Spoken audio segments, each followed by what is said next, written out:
Charities have warned that dozens of babies could be left with genetic mutations because sperm donors are not screened. Getty Images contributor 17 British sperm donors have fathered more than 500 children between them, new figures show. The startling numbers have led to fears that men could be unknowingly passing defective DNA to dozens of youngsters because currently donors are not screened for faulty genes such as BRCA1/2, which increase the risk of ovarian and breast cancer. It also raises the risk that siblings could unexpectedly meet and form relationships without realizing they are related. Although more than 18,000 children have been born who have at least 9 other half-brothers or sisters, just 163 have registered on the Human Fertilization and Embryology Authority (HFEA) donor-sibling link, which attempts to reunite them. The new figures from the HFEA showed that 17 men had fathered at least 30 babies each between 1991 and 2015. A further 104 men have fathered between 20 and 29 babies, and 1557 between 10 and 19. More than 6,000 have created 9 or fewer.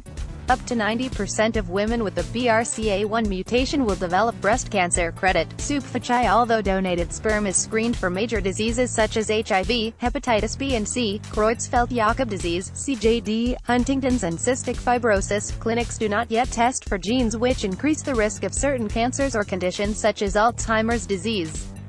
Up to 60% of women who carry a BRCA1 mutation will develop ovarian cancer in their lifetime, compared to just 2% of the general population, and up to 90% will develop breast cancer. The charity Ovarian Cancer Action warned that the current genetic testing process is only carried out if there is family history of cancer, and donor-conceived children can face enormous barriers in accessing checks. Marie-Claire Platt, head of campaigns at Ovarian Cancer Action, said, "Without proper screening for hereditary cancer gene mutations, donors could unknowingly pass on an inherited risk of ovarian, breast, bowel, and other cancers. This is particularly worrying for couples who are trying for a baby, who might not be aware of the implications for their sons or daughters in the future. We urge the regulators to take action and include hereditary cancer gene mutation screening in the process of sperm and egg donation.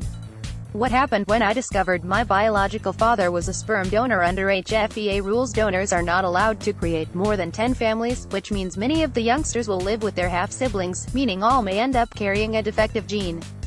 2013, it was discovered that Danish sperm donor Henrik Koch may have unknowingly passed on a cancer-causing illness to 50% of the children created using his sperm. Both men and women can pass the BRCA1/2 gene mutations, and there is a 50% chance of a child acquiring it if one parent is a carrier. However, if both are carriers, the child will definitely inherit. In the U.S., IVF clinics are increasingly using enhanced screening techniques to make sure faulty genes are not passed on. F. True, clinical director of the Fertility Partnership, one of Britain's largest IVF providers, and researcher at Imperial College, said he believed enhanced screening would soon be brought in for sperm donors in the UK. "This does bring up an interesting issue about how much we should be screening donors. Perhaps we should be doing a bit more," he said. "I think over the next year we will start to see clinics brining in enhanced screening. It could highlight if there was a very big risk of passing on a defective gene, such as if both parents had it. The interaction between the genes is important. Since 2005, donor-conceived children have been able to find out the identity of sperm donors, but those born before cannot find out about their biological fathers." However, Alan Pacey, professor of andrology at the University of Sheffield, said bringing in further screening for donors could leave Britain facing a shortage. Around 1/3 of donated sperm for IVF is currently imported from abroad. "There isn't such a thing as a perfect donor," he said. "Everyone has a defective something, and if we are going to start screening everything out, you may get to a point where we have no sperm donors left at all."